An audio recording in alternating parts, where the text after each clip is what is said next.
लगा 7 मंजिल का महल था उस वर्तमान बालक का, और सब प्रकार की व्यवस्था महलों में कर दी गई। बंधुओं, वो वर्तमान बालक बचपन से ही कुशाण बुद्धि का था और उसमें बचपन से ही करुणा, दया, वात्सल्य और सब चीजों से प्रेम था उस बालक को।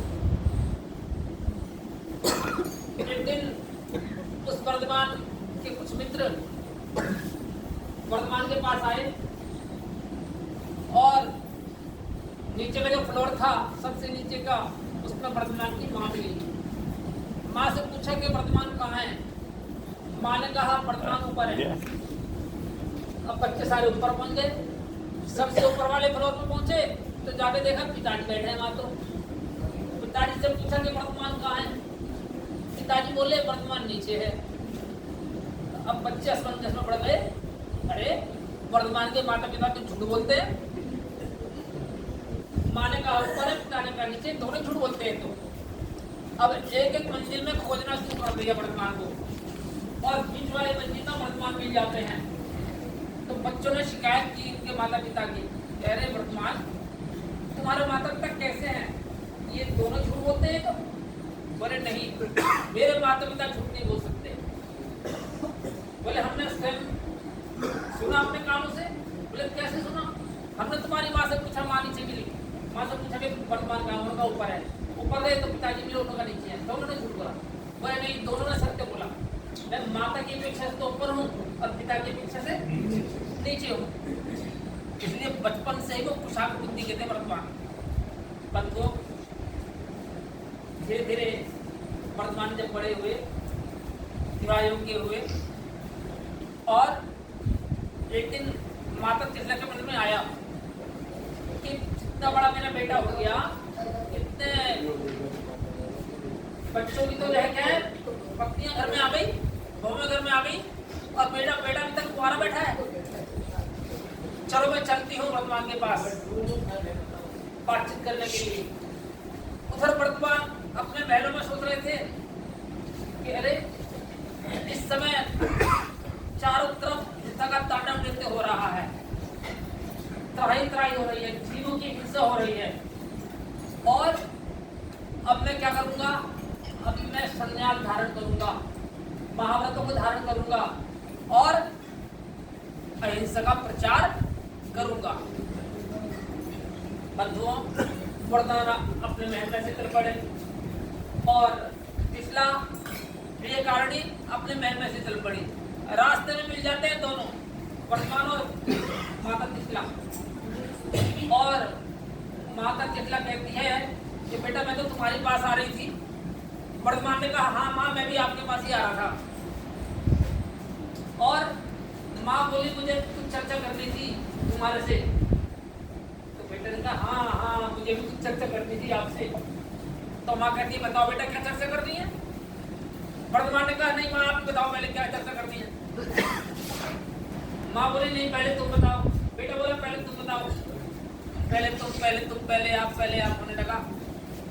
आखिरकार माँ को ये अपनी बात बतानी पड़ी कि बेटा मेरा आमन सुना है और तुम्हारे जैसे बच्चे, तुम्हारे जैसे युवा बच्चे तो बाप भी बन गए हैं, और मेरा अगर सुना है मेरे घर में बहू नहीं आएगी क्या? और हाँ मैं 100 चित्र लेकर के आई हूँ सुंदर सुंदर राजकुमारियों के। वर्तमान के सामने डाल दिए 100 चित्र राजकुमारियों के, और कहा बेटा इसमें से जो तुम्हें राजकुमारी पसंद हो उसी राजकुमार से तुम्हारा विवाह होगा। राजकुमार में वर्तमान में उन चित्रों की तरफ नजर उठा के भी नहीं देखा। अब माँ तिथला कहती है बेटा कोई बात नहीं, इनमें से तुम्हें कोई भी पसंद नहीं है तो मैं और 100 चित्र सुंदर सुंदर राजकुमारी को मंगवा देती हूँ। जिस राजकुमारी को तुम पसंद करोगे तो उसी के साथ तुम्हारा विवाह होगा। लेकिन वर्तमान ने कहा नहीं माता, मैं ऐसे विवाह तो अनंत बार कर चुका हूँ, ऐसे भोग तो अनंत बार भोग चुका हूँ, और अब मुझे भोग नहीं भोगने हैं। अब मुझे अपना कल्याण करना है, अब मुझे अहिंसा का प्रचार करना है। लोगों की बुद्धि में जंग लग गया है, वो ये नहीं समझ पा रहे कि हिंसा क्या है और धर्म क्या है। धर्म में हिंसा में ही धर्म को मान बैठे हैं कि हिंसा करना ही धर्म है। तो इसलिए अब मैं अहिंसा का प्रचार करूंगा। तो मान रखिए बेटा, तुम संन्यास भी ले लेना, दीक्षा भी ले लेना, लेकिन पहले एक बार विवाह कर लो। विवाह के बाद जैसे तुम्हारा मन होगा वैसा ही कर लूंगी मैं। बोले नहीं माँ, मैं इस विवाह के बंधन में बिल्कुल भी नहीं फंसूंगा, मैं तो अपना कल्याण करूंगा। पर लगभग 30 साल की उम्र हुई थी वर्तमान की, और वर्तमान ने कहा अब मुझे अपना कल्याण करना है। बंधुओं, पिता सिद्धार्थ ने समझाया, माँ ने समझाया, लेकिन वर्तमान ने कहा नहीं। और माता पिता भी जानते थे कि हमारा पुत्र दीक्षा लेकर के क्या बनेगा, तीर्थंकर बनेगा, कल्याण करेगा, तीनों लोग का नाथ बनेगा, वो भी जानते थे। लेकिन जब वर्तमान ने स्वीकार नहीं किया और कहा अपना कि मैं तुम्हें दीक्षा लूंगा, तो बंधुओं जैसे ही वैराग्य के भाव आए, देव स्वयं से पालकी लेकर के आ गए। पालकी लेकर के आ गए, और उससे पहले तो लोकांतिक देव आ गए उनके वैराग्य की प्रशंसा करने के लिए। उसके तुरंत बाद देव पालकी लेकर के आ गए, और जो है वर्तमान पालकी में सवार हो गए।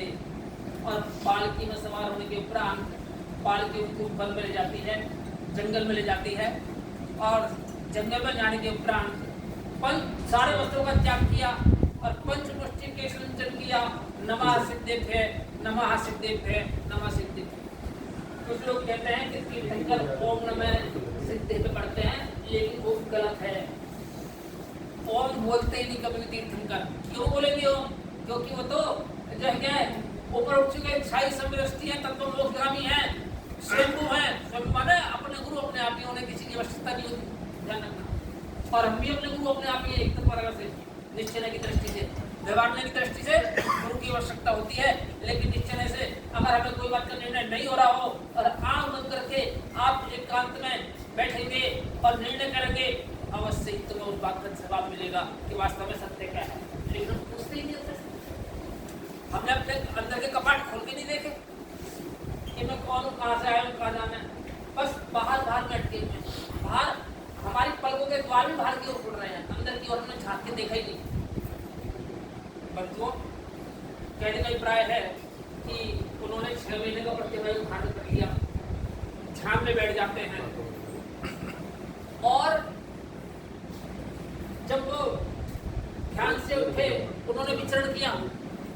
30 साल की उम्र में तो उन्होंने दीक्षा ली थी, और 12 साल तक उन्होंने घोर तप किया। 42 वर्ष की उम्र हो गई इनकी बंधुओं, और 42 वर्ष की उम्र होने के उपरांत उन्हें केवल ज्ञान की उपलब्धि हुई। बंधुओं, विप्लाचल पर्वत पर उन्हें केवल ज्ञान हुआ। 14 चातुर्मास को उनके विप्लाचल पर्वत पर महावीर स्वामी के, और जब प्रथम देशना महावीर की खिली तो क्या कहा महावीर प्रथम देशना में, और राजा श्रेणी ने भी 10,500 प्रश्न किए थे महावीर से, और उसमें एक प्रश्न किया, भगवान दान देना धर्म है, मंदिर बनवाना धर्म है, भूखों को भोजन खिलाना धर्म है, पार्टी की रिलीजन धर्म की क्या परिभाषा है। तब महावीर की देशना में आया, धम्मो मंगल मुख्यम अहिंसा संयमो तपो देवा वित्तस परमंती जसा धम्म सायामणो। बंधुओं, महावीर ने क्या बताया? राजा सैनिक को उसके प्रत्युत्तर देते हुए पूरी जनता जनार्दन को बताया, और वह देशना आज भी विप्लाचल पर्वत पर पत्थर पर अंकित है। आप कभी विप्लाचल पर्वत जाओ तो महावीर के सामने देशना देखना, धम्म मंगल मुख्यम संस्कृत में लिखा, उसकी हिंदी में लिखी, उसके नीचे हम स्वयं पढ़ के आए हैं वहाँ पे। तो बंधुओं, उन्होंने कहा धर्म किस मंगल है? मंगल माने क्या? मंगल माने मंग माने पाप, गल माने गलाना, जो पापों को गला देवे, जो बिछड़े भाइयों को गले मिलवा देवे, जो वैर विरोध खत्म करवा देवे, जो हमारी परिणति को निर्बल बना देवे, वो कहलाता है धर्म। ध्यान रखना। तो बंधुओं, धम्म मंगल मुख्यम अहिंसा संयम तो बस 3 सूत्र दिया महावीर ने धर्म के। 14 सूत्र कृष्ण बताया।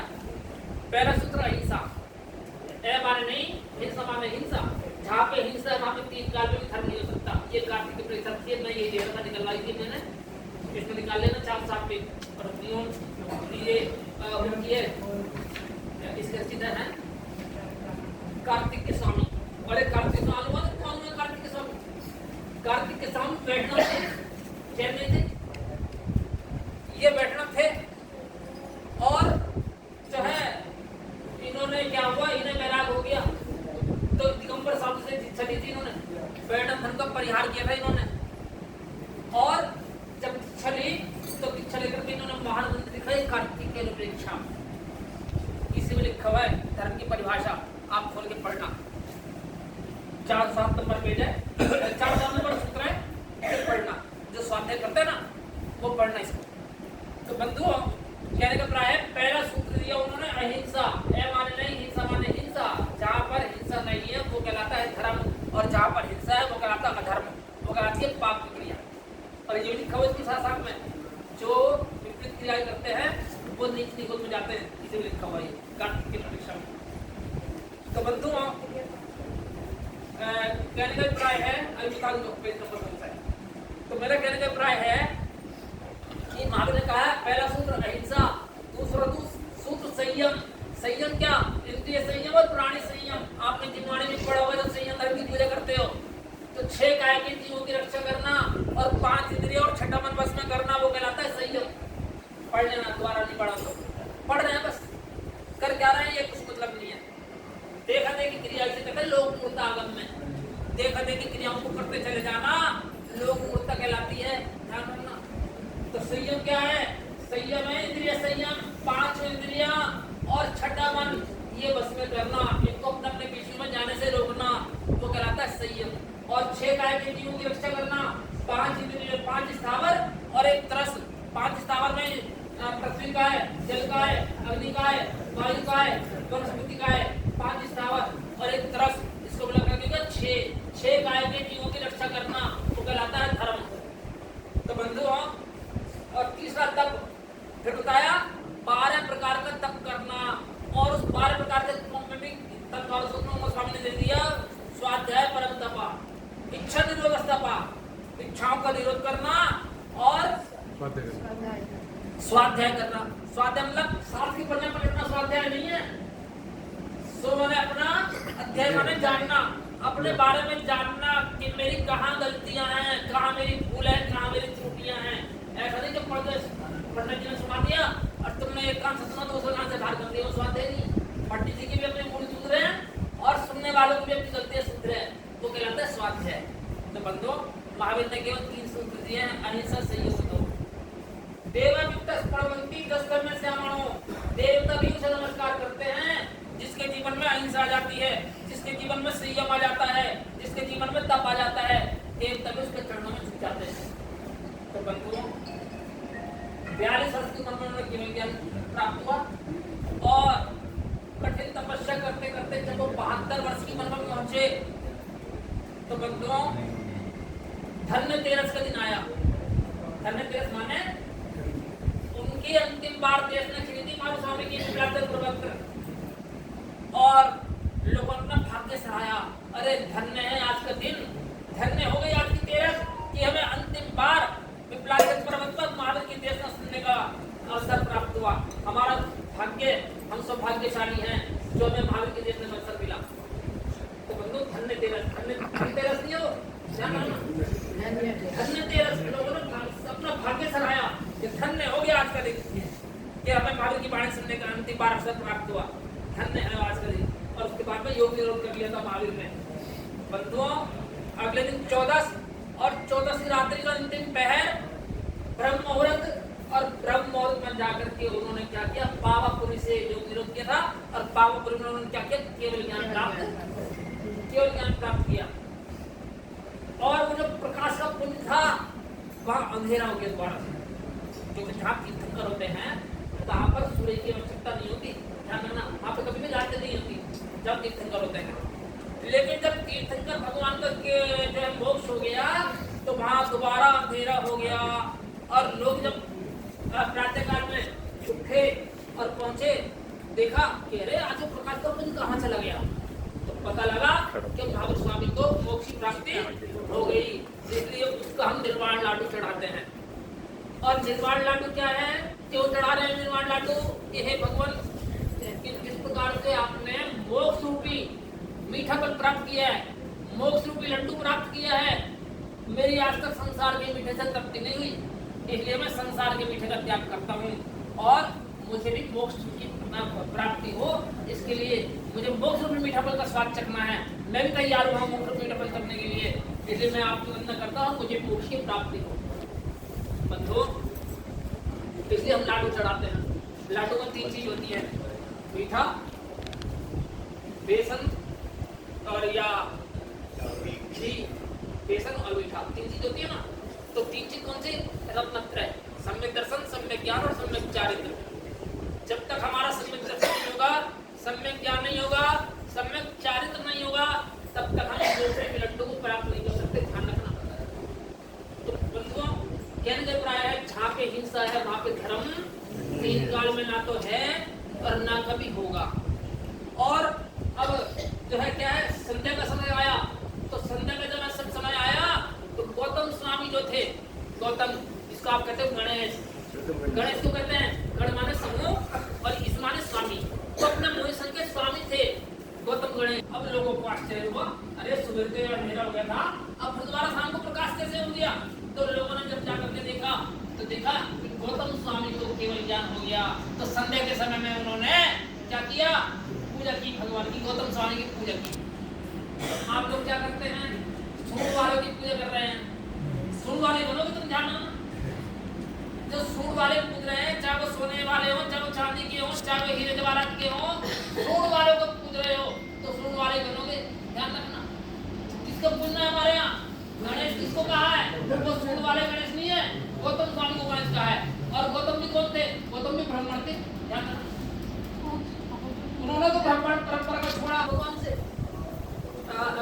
भरत को किसी आजाद करते हैं कि भरत, तुमने जो ये ब्राह्मण वंश को उच्च वर्ण में लिया है, यही ब्राह्मण वंश हमारे जैन धर्म का खंडन करेगा। और आज वर्तमान में वही हो रहा है। जो ब्राह्मण वंश के मुझे आज आचार्य परमेष्ठी बने हैं और उनकी यह क्या है, उनकी वाणी के द्वारा आप समझ रहे हो, तो ये तो आचार्य तो हैं, आचार्य तो कह नहीं सकते, और वो जो कह रहे हैं वही प्रभाव तुम्हारे पर पड़ता जा रहा है बंधुओं। लेकिन गौतम स्वामी ने तथ्य समझाता, सत्य को समझाता, कार्तिक के स्वामी ने सत्य को समझाता, इसलिए वो मोक्ष गए। तो बंधुओं, हमें लकीर के फकीर नहीं बनना है, हमें थोड़ा समझना है कि हम कहाँ गलती कर रहे हैं, कहाँ भूल कर रहे हैं। और जो है क्या है, अभी एक लड़की आई थी कुछ दिन के लिए दिल्ली से, वो भी वैष्णव परिवार की थी, और उसने वैसे चर्चा की जैन धर्म के बारे में। तो बंधुओं, कहने का अभिप्राय है, वो दार्शनिक थी। मानो जो मुसलमान कौम में जन्म लेता है वो तो मुसलमान मस्जिद में जाएगा, जिस कौम जन्म लेता है वो गुरुद्वारा में जाएगा, जो जैन धर्म में जन्म लेता है वो जैन मंदिर में आएगा। लेकिन धर्म क्या है वास्तव में, इससे हम समझ नहीं पा रहे हैं। और जब तक हमारे अंदर धर्म की परिभाषा नहीं समझ में आएगी, तब तक हम संसार में घूमते रहेंगे और जो हमारे पास है उसमें कुछ खो देंगे, उसमें से भी हम घटा लेंगे। तो बंधुओं, 24 की रात के अंतिम पहर में माधु का निर्माण हुआ, तो आप लाडू चढ़ाते हैं। और शाम को केवल ज्ञान हुआ गौतम स्वामी को। तो घर में पूजा कब चलती थी? घर में पूजा जब चलती थी जब मंदिर नहीं थे, आसपास मंदिर नहीं होते थे, तो हटड़ी लाते थे आप लोग, चाहे वो मिट्टी लाते थे, चांद सोने की, चटाने की। हटड़ी में क्या होता था, 4 कलश बनी होती ना हटड़ी, तो भगवान के 4 रूप होते हैं, तो वो समोसा बनाते थे पहले हटड़ी रख करके। अब तो पता नहीं हम क्या कर रहे हैं, बस देखने मतलब है। और 12 खाने बनाते थे, और 12 खानों में कहीं पर खिलौने रख दिए, कहीं पर कुछ रख दिया, कहीं पर कुछ रख दिया, तो 12 खाने का, तो 12 सभा का प्रतीक थे वो, 12 सभा के प्रतीक थे वो। तो लेकिन आज वो सब करने की आवश्यकता नहीं है। आज तो मंदिर है, तो मंदिर में आप क्या करेंगे, जैसे आज कल को आप दीपावली महोत्सव बनाएंगे, तो प्रातः काल में तो आप लाडू चढ़ाएंगे ही, लेकिन संध्या काल में सूर्य से तुम्हारे 3 मिनट करनी पड़ेगा, 2 से 3 के बीच में या 3 से 4 के बीच में आप लोग मंदिर में आइए, अष्टद्रव्य से पूजन कीजिए। और यदि आपके समक्ष, आपके समीप कोई आचार्य परमेष्ठी विराजमान है, तो वहां जाकर के अंदर से पूजन करें, क्योंकि गणेश पूजन कर रहे हैं ना। आज गणेश के प्रतीक हमारे जितने भी आचार्य हैं पर सुंदरा पर, वो सब गणेश के प्रतीक हैं। कोई गौतम गणेश है वर्तमान में, तो आप वहां पे जाकर के पूजा करिए, तो वो है वास्तव में दीपावली पूजन। और जो है क्या है, हम पर्व मना रहे हैं, पर्व माने गांठ, लेकिन हम क्या गांठ कौन सी, जो हमारे कर्मों की गांठ बंधी हुई है, उस कर्मों की गांठ को खोलना है और बल्कि पर्वों के दिनों में अगर हम और कर्म बांध लेंगे और कांड को और मजबूत कर लेंगे तो प्रथम संसार में घूमते रहेंगे। तो इसलिए हमें संसार से गिरना है, यह संसार में घूमना है, ये निर्णय तुम्हारा है। तो ये आप अपने आप स्वयं निर्णय करें। मेरा कहना तो इतना ही है कि हम जो है क्या करें, कर्मों को कर्मों की तरह से बनाएं, अपने जो कर्मों की गांठ है, कर्मों के बंधन है, उन्हें खोलें, कर्मों को समझें। आतिशबाजी ना छुना बिल्कुल भी, दीपावली के दिन महापाप है। आतिशबाजी छुना तो रोजाना भी पाप की क्रिया है, लेकिन दीपावली के दिन तो कम से कम ना छुटाएं। किसी पर्व के रूप में बना रहे हैं। अमेठी का राजस्थान में पहुंचे, नाम ले लूंगा मैं, हमारा चतुर्मास था वहां पर आतिशबाजी छुड़ा रहे थे दिवाली पर आकर के छत पे। तो हमने जो क्या है मातृ भाषा किसी व्यक्ति को भेजा और कहा कि मातृ बंद कराओ। हमारा तो मन था ही, इन्होंने कहा गुरु का आदेश आया कि भाई क्या कर रहे थे मामले में, बहुत पाप लगता है पर्वों के दिन में उल्टी क्रिया कर रहे हो। तो आतिशबाजी ना छुटाना, ना किसी दूसरों को दिलाना, बच्चों को भी समझाना कि महापाप की क्रिया है। और अगर आपको दीपावली बनानी है तो जैसे मैंने संकेत किया आपको कि शाम को आपको जो है क्या करना है, पूजन करनी है। और प्रातः काल में आपको दिन निकलने के बाद में, दिन सूर्य निकलने के 72 मिनट बाद में आपको क्या करना है, हाँ वो लड्डू चढ़ाना है। और वो लड्डू आपका खांड का हो, चाहे बूंदी का हो, चाहे बेसन का हो, कैसा भी हो, लेकिन चीनी का ना हो। और हलवाई बाजार का हलवाई मिला करके ना बना हुआ हो, अपने घर पे बना हुआ होना चाहिए। अपने घर से बना के लाओ, अपने घर से लाओ ना करके, चाहे वो खांड का हो, चाहे बूंदी का हो, कैसा भी हो। और फिर जो है उसका हिंसा नहीं होना चाहिए। अब पिछली बार लड्डू चढ़े थे तो क्या करा माली ने, ऊपर लाके रख दी और वहां पे इतने सारे मकोड़े हो गए, हमने उठवाया वहां से उस बेगोले को, माली को बताया था उसमें मकोड़े हो गए। अब क्या होगा, फिर मरेगी अपने लिए। तो बहुत होशियार तुम, जब कहते थे ना आप बेटे के लड्डू को खिला रहे हो, लड्डू के ऊपर चल रहा है बोलने का लड्डू का, लेकिन अब लड्डू चलते नहीं तो रसगुल्ले चलते हैं। तो कहने का प्राय है आप मोदी के लड्डू चढ़ा सकते हो, कम से कम मोदी के लड्डू चढ़ेंगे तो मालिक खा देगा। और हम वहाँ पे दिल्ली में थे, सोरंग बिहार में, वहाँ पे भी निर्माण लड्डू चढ़ा था। तो उन्होंने मालिक ने फर्श पे फेंक दिया ऊपर छत पे एक कमरे में। हमने कहा ये क्या कर रखा है, और उसमें टिफिन बना रहे हैं मकोड़े और चीटियाँ। हमने मालिक बुलाया क्या कर रखा तुमने। तो बंधुओं कहने का प्राय है करके आ रहे हैं, इसलिए कर रहे हैं, इस बात को गहराई में जाते। तो हम क्या है ऐसे काम करें, संसार के मीठे का त्याग करें, लेकिन होगा उल्टा। सुबह तो कहेंगे मैं संसार के मीठे का त्याग कर रहा हूँ, शाम को मिठाइयाँ बटेंगी, शाम को मिठाइयाँ बटेंगी उसी दिन।